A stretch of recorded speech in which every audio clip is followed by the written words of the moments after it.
एक घने जंगल के पास ही बहुत बड़ा तालाब था और उस तालाब में हर प्रकार के जीवों के लिए भोजन सामग्री उपलब्ध थी। इसलिए वहाँ कई प्रकार के जीव, पक्षी, मछलियाँ, कछुए और केकड़े आदि रहते थे।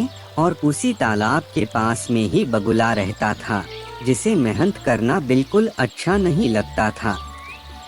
उसकी आंखें भी कुछ कमजोर हो गई थीं। मछलियां पकड़ने के लिए तो मेहनत करनी पड़ती हैं, जो उसे खलती थी, इसलिए आलस के मारे वह अक्सर भूखा ही रहता था। एक टांग पर खड़ा यही सोचता रहता कि क्या उपाय किया जाए कि बिना हाथ पैर हिलाए रोज खाना मिल जाए। एक दिन उसे एक उपाय सूझा तो वह उसे आजमाने को सोचा। बगुला तालाब के किनारे खड़ा हो गया और आंसू बहाने लगा। एक केकड़े ने उसे आंसू बहाते देखा तो वह उसके निकट आया और पूछने लगा, बगुला मामा, क्या बात है? भोजन के लिए मछलियों का शिकार करने की बजाय खड़े होकर आंसू क्यों बहा रहे हो? तो बगुले ने जोर की हिचकी ली और भर्राए गले से बोला, केकड़ा बेटे, बहुत कर लिया मछलियों का शिकार, अब मैं यह पाप और नहीं करूँगा। मेरी आत्मा जाग उठी है, इसलिए मैं निकट आई मछलियों को भी नहीं पकड़ रहा हूँ। तुम तो देख ही रहे हो। केकड़ा बोला, बगुला मामा, शिकार नहीं करोगे, कुछ खाओगे नहीं तो मर नहीं जाओगे। बगुले ने एक और हिचकी ली और केकड़े को बताया कि ऐसे जीवन का नष्ट होना ही अच्छा है बेटे, वैसे भी हम सबको जल्दी मरना ही है।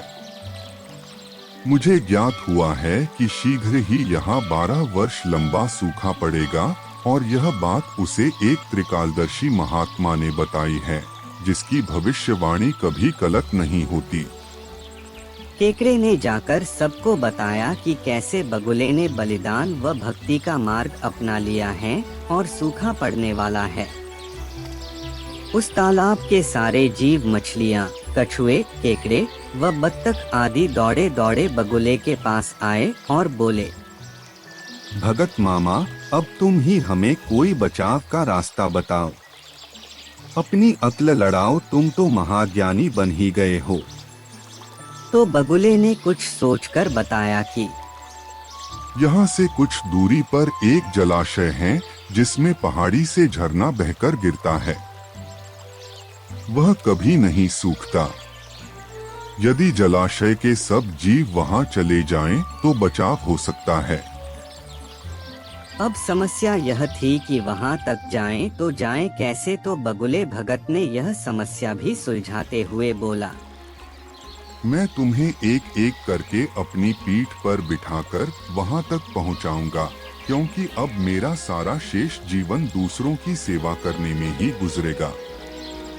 सभी जीवों ने गदगद होकर बगुला भगत जी की जय के नारे लगाए। अब बगुला भगत के तो मजे ही मजे थे। वह रोज एक जीव को अपनी पीठ पर बिठाकर ले जाता और कुछ दूर ले जाकर एक चट्टान के पास जाकर उसे उस पर पटक पटक कर मार डालता और खा जाता।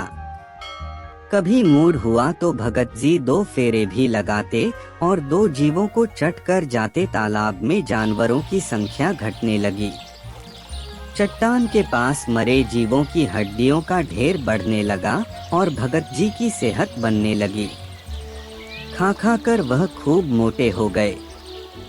मुख पर लाली आ गई और पंख चर्बी के तेज से चमकने लगे। उन्हें देखकर दूसरे जीव कहते, देखो, दूसरों की सेवा का फल और पुण्य भगत जी के शरीर को लग रहा है। बगुला भगत मन ही मन खूब हंसता। वह सोचता कि देखो, दुनिया में कैसे कैसे मूर्ख जीव भरे पड़े हैं, जो सबका विश्वास कर लेते हैं। ऐसे मूर्खों की दुनिया में थोड़ी चालाकी से काम लिया जाए तो मजे ही मजे हैं।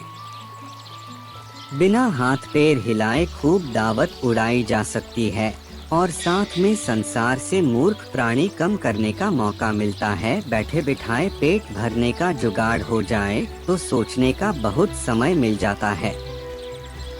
बहुत दिन यही क्रम चला। एक दिन केकड़े ने बगुले से कहा, बगुले मामा, तुमने इतने सारे जानवर यहाँ से वहाँ पहुँचा दिए, लेकिन मेरी बारी अभी तक नहीं आई। भगत जी बोले, बेटा आज तेरा ही नंबर लगाते हैं, आजा मेरी पीठ पर बैठ जा। केकड़ा खुश होकर बगुले की पीठ पर बैठ गया। जब वह चट्टान के निकट पहुंचा, तो वहां हड्डियों का पहाड़ देखकर केकड़े का माथा ठनका।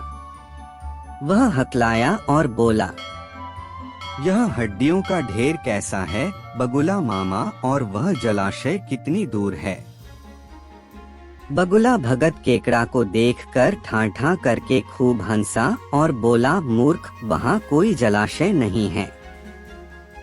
मैं एक एक को पीठ पर बिठाकर यहाँ लाकर खाता रहता हूँ। आज तू मरेगा। केकड़ा सारी बात समझ गया। वह सिहर उठा, परंतु उसने हिम्मत नहीं हारी और तुरंत अपने पंजों को आगे बढ़ाकर दुष्ट बगुले की गर्दन दबा दी और तब तक दबाए रखी जब तक उसके प्राण पखेरु उड़ नहीं गए। फिर केकड़ा बगुले भगत का कटा सिर लेकर तालाब पर लौटा और सारे जीवों को सच्चाई बता दी कि कैसे दुष्ट बगुला भगत उन्हें पहाड़ी झरना के पास ले जाने के नाम पर धोखा देता रहा। तो इस कहानी से हमें शिक्षा मिलती है कि दूसरों की बातों पर आंखें मूंदकर विश्वास नहीं करना चाहिए और मुसीबत में धीरज व बुद्धिमानी से कार्य करना चाहिए।